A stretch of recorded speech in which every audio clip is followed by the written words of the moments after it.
Hadin ke jingmi medan nak Riyad X nanya ke jingle kai perlok persya PSG Cristiano Ronaldo da yaban mi medan nak klub Al Nassr jingkun persya ya ke etifat. Hagan ke jingle kai ke Al Nassr job ya ke etifat leng bagi sikol balatep da taliska orang le kai Brazil.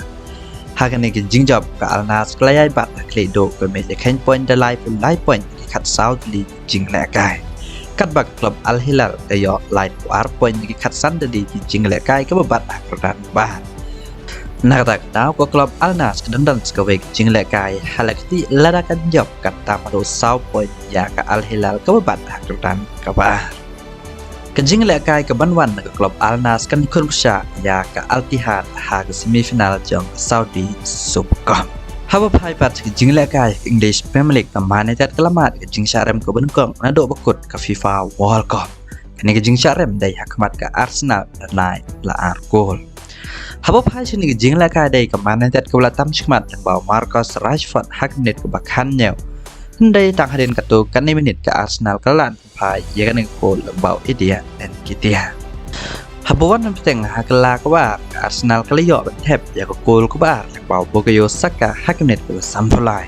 Henry kene gol kene tang haden katukan 9 menit ke manajer kelan penpai ya ne gol bau Lisandro Martinez hakimet ke besan kondai banyak kai dama la gol.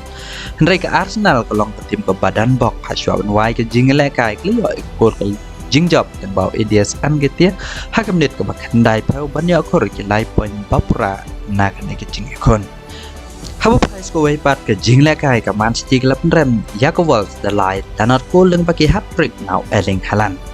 Yakini gol layat tebak mek Sao Paulo San Paulo bat San Paulo.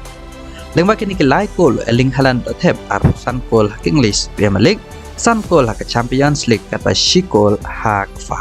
Haba price ke me yakin point ke Arsenal kedang yai bat hak ke me yakin point da San Paulo point kat kandai di jingle kai. Nak batam San point ke Man City go bat hagdan ke baar the South San point. Shushu ke Arsenal kadang dan sekawai ke jingle kai banyar kat Arsenal League jingle kai bat ke Man City. Kemudian ke Arsenal kan job ke jingle kai ke baar Arsenal kan tam adu para poinnya ke Man City ke bat hagdan ke baar.